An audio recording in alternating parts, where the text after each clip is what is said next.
sometimes, okay, hello, how are you today? I just wrote something about my friend. I'm a dancer. I love to dance. I've danced all over the world. When I was young in Mobile, Alabama, I used to do the bop. All the latest dance, the cha cha, the woo, whatever. The dog, not the dog. I didn't do the dog, but I used to do the bump and all those other kind of dances. But we learned how to do the swing dances when my parents. My mother taught me how to do the swing from New Orleans because that's what they did when the big bands were out there, like Cab Calloway, they were swinging. Then when I came to New York, a lot of people were dancing at the Savoy Ballroom, where you could go and dance. And women didn't drink so much. They used to have a Coca-Cola, and they could put their pocketbook down and they didn't worry about people robbing them or anything like that. They would just put their pocketbook down and go ahead and dance. And men would come to the dance that were good dancers, and sometimes they didn't come with their wife or their main girlfriend because they couldn't make them. They couldn't show off. They couldn't show off with them like they could with maybe another girl who wasn't their girlfriend, but just somebody that could dance very well like they could. And they would get into the groove. Man, they would get so good. Just you stand around clapping and cheering. You say, "Wait a minute, give me some of that." You tap the guy on the shoulder, let me in there, and then they start swinging and going on. Yeah, oh wow. Man, people work so hard back then. A lot of times they worked 6 days a week. So when they were working on Saturday night, they start on was it Friday night? They started getting ready. They were going to that dance on Saturday, and then on Sunday, of course, everybody went to church. And when they went to church, they congregated among their friends and families, and you got the chance to wear your new clothes, and you met people that you hadn't seen in a while or since last week, and you got caught up on the latest gossip, and then you heard a nice sermon from the preacher, what was going on at the time years ago, since the South was a Bible Belt. Even in slavery, that's the one thing that the people could have was church. You need to go somewhere to congregate, meet your friends, and relieve your anxieties or what have you. But dancing caused you to relieve tension. You would mind over matter. I don't care what was happening in your life when you start dancing and you love to dance. Man, you didn't feel nothing but that beat of that music, and you were out there doing your thing. Well, I used to dance, and then the Palladium that was for those people that did Spanish dancing, Latino. Hey, chicka chicka bum bum. Sella Cruz. Boy, I like these Spanish dancing too, because Spanish dance you do the merengue, you do the salsa, you do the bachata, do the cha cha cha, whatever. But when you hear Latin music, you got to move something. Whether you know how to do the dance now, you got to move something. I learned how to do most dances just from watching other people. But there's one dance I never could get hold to, and that was the tango. It's such a sexy dance. I just like to watch people dance it. But I heard one lady say, she was a teacher in Argentina, and she said it's not the same because people they like to copy other people. You don't dance from your soul. You don't dance from the way you feel. You busy trying to be so correct.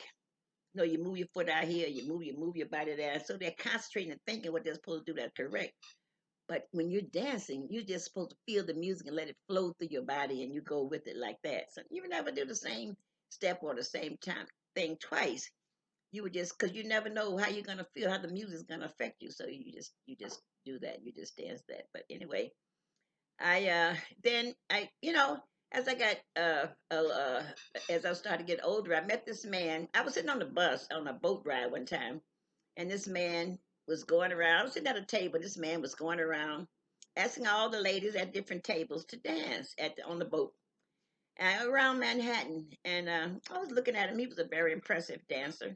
He's from Jamaica, but he learned how to dance in Panama too. So he had the combination of both dances. He was dancing, but then he came and it was to my table, and he asked me to dance. So when I got up to dance with him, he was so impressed with me that he always danced with me. He always danced with me. Now, I didn't know how to do his dance, but he said one thing about when you're dancing, let me guide you. If you are dancing with a man, you might be a bossy woman, But if you're dancing with the man, you let the man be your boss. You let him put his hands in the ball up his fist and put it in the back of your spine. Let him lead you. Let him lead you because you cannot lead yourself. If you do, it's just not the same. If you never listen to a man before you listen to him when he's guiding you, he's going to guide you to follow him. So a lot of things I didn't know, well, he taught me, and he said never stop dancing, even if you make a mistake, never stop dancing, just keep right on dancing, and nobody knows, yeah, so you can take the mistake and make it look like it was part of the step, and just keep on moving. So I mean, after that, he just wanted to dance with me. He was always like, let's go dancing. Because he used to come to a dance. He didn't drink and he didn't smoke. He always ate healthy, very conscientious about his eating. He would go to a dance and take about 4 or 5 shirts because he would dance so hard he would sweat them out. But when he went to a dance, he took small women. He didn't like fat women. I was small then. I was 105 pounds. He took small women with him that were well dressed and that were very good dancers. 3 on this side and 3 on this side. And he wouldn't dance with nobody else but them. Because each one of them was gonna make him look good. He looked good himself. And they looked good too. So it made a good team. But I used to go out there dance with them because I could hang on that floor, boy. I could hang on that floor. Sometime then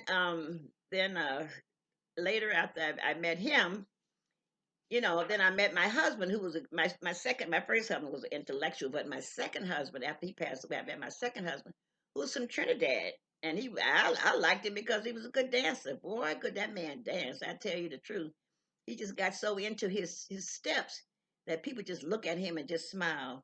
He had spats and cummerbunds, and his father was a shoemaker, so he would his father should make so he could design his shoes, two-tone them, or put rhinestones or thing on them. And then if I made my dress, I would give him a scrap, and then he would take and cover my shoes. So now when we go out there on the dance floor, we look like something else because I would have all kind of feathers and things in my hair, all kind of jewels and things in my hair, all kind of pins. And he had these suits on with ruffled shirts and rhinestones on his jackets and stuff like that.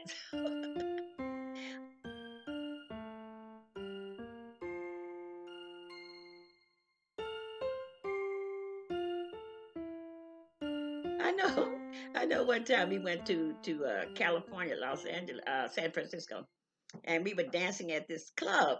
I mean, we went to this club, and he got up to he got up to dance, and then we sat down, and then the leader of the band said, "Excuse me, but with that couple that was up here before, come up and dance for us again." So, all right, we got up and we danced again. That was nice compliment.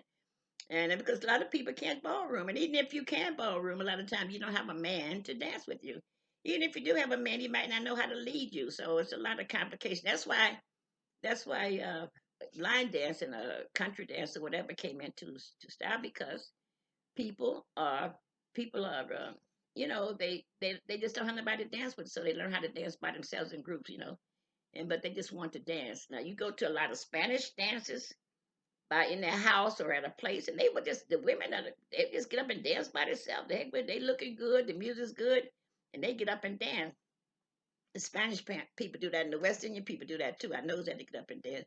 Now you have the European people; they do like something called it's like what kind of step they use, a polka, like a polka step.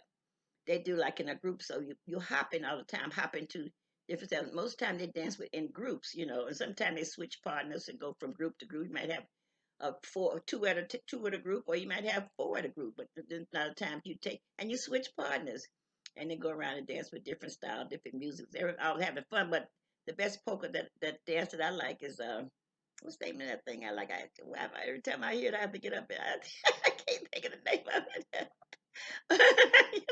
Yes. Everywhere I go, I can't think. I'll think over in a few minutes, like I do everything else in life. My memory just fades. Oh my God. But to dance, to just make it.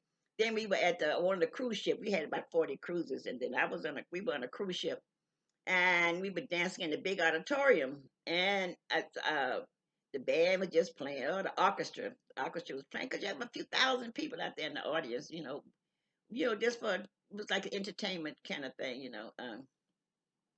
and so my husband and I got up to dance, and we didn't want to get in the front of the group, the space in the audience. We got in the back of the group, facing the wall, near the wall, because we didn't want nobody to see us. So we just let the people do what they wanted to do, and we could do what we want to do without interfering with what anybody else was doing. Take the spotlight from anybody else. But as we started to dance, people started to move away from us, just move away like this, and showcase us. So we just kept on dancing, and we got a lot of cheers and everything. And then when we went to sit down, we didn't sit in the front of the auditorium. We sat in the back of the auditorium, and we sitting back there minding our own bad business. And when this photographer came back there, found us, and said the band leader wants you to come back and dance again for them. So I said, okay, it's a compliment. Then one time we were at in some part of Mexico, and it was a big shopping mall in Mexico, and they had all these stores all around. But in the middle of the aisle, in the middle of all these stores, on the second floor, that was a guy playing the organ. And I say, wow, that organ sounds good. Let's dance with him. Let's dance. Get up there on the platform where he's at and dance with him. Just dance. But when we got up there to start dancing, and the organ just playing, then the store people, the customers and the store owners came out of the stores, and they say, "Wow, look at that!" And I think it brought back memories, or it brought back the time when maybe they didn't have any problems, or when they were young or something. I don't know what it was, but they came and they started giving us flowers and tequila. Oh man, it made us feel like we were so special, So that was a good time, a good thing. So I think it's good when you find something that you like to do and you just do it. It makes you feel good when you do something you really like to do. Sometimes when somebody make you do something, it's not the same. Even if you go to school, going to school for a trade is not the same as when you do it just naturally. Just naturally, just in you. Maybe it came from another life. Who knows?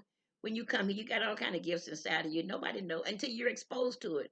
And when you're exposed to it, boy, it just takes over. It just fulfills your life. And everybody say, "Wow, that person was made to do that," because they do it so well. And then one time we were dancing. We went, I think, not Belize.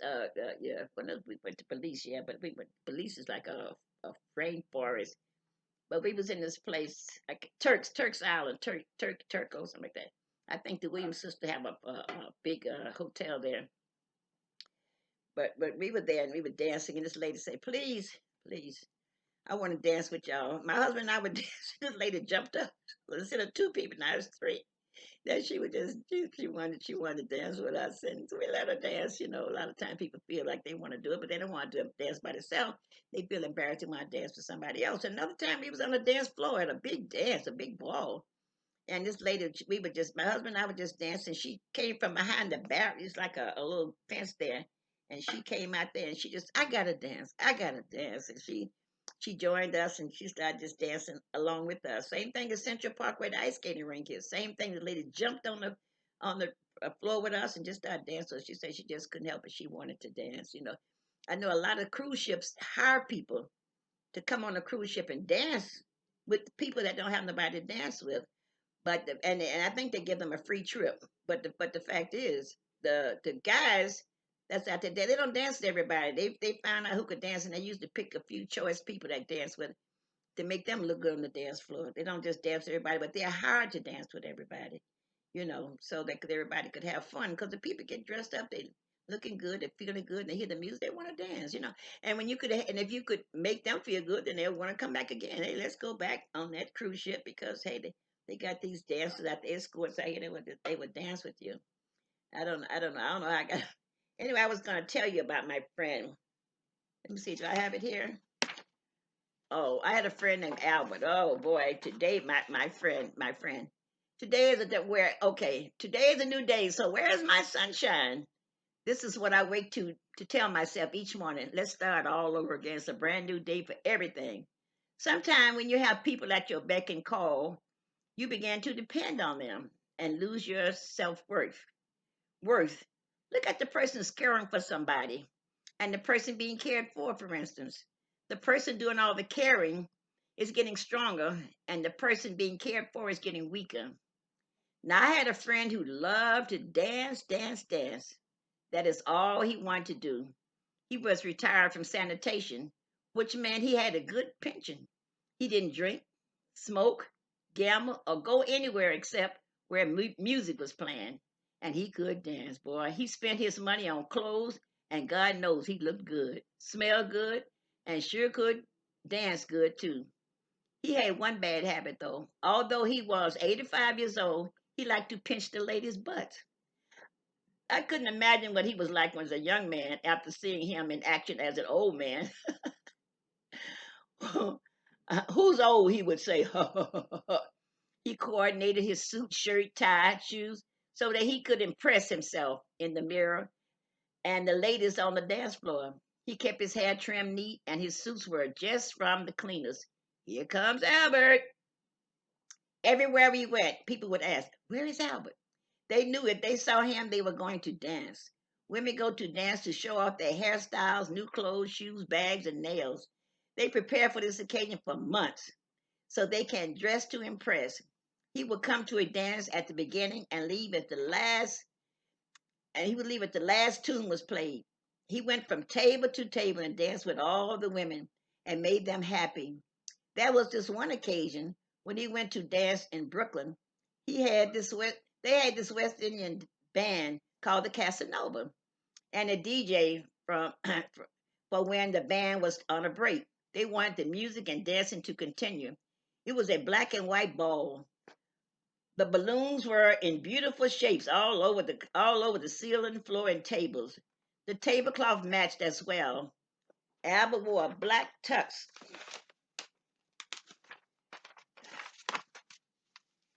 with a black with the with the black and white striped vest, white pleated shirt, and a bow tie. Normally he would go to a table where there were all women to keep trouble down. You understand? And ask the women to dance. If you said no, he would just ask the next lady. Well, this one lady said, "Yes, I will dance with you." But as she got up to dance, she started to wind up into him, just wind up against him. At first, he backed away because he didn't dance that way. This is something a lot of West Indians do. As he backed up, she danced forward. So finally, he said to himself, "Well, I know how to dance. I know how to whine too." So he started to dance likewise. All of a sudden, this man came from the back where he was with his friends and offered to fight Albert. Albert is not a fighter, so he just stood there waiting to get knocked out. But the other 9 women at the table, at the same table, surrounded Albert and told the man to get lost. You were nowhere around to dance, and now you're going to hit anybody other, and you're not going to hit anybody. Otherwise, you will have us to deal with. The man thought better of the situation and departed. Although he had been, although he has been dead for 6 years now, women still ask for him. "Where's Albert?" They would ask. "Albert who?" I would say, and they would say, "The dancer." We were at a ball at the White House in the Bronx when we were dancing, and he hit the floor.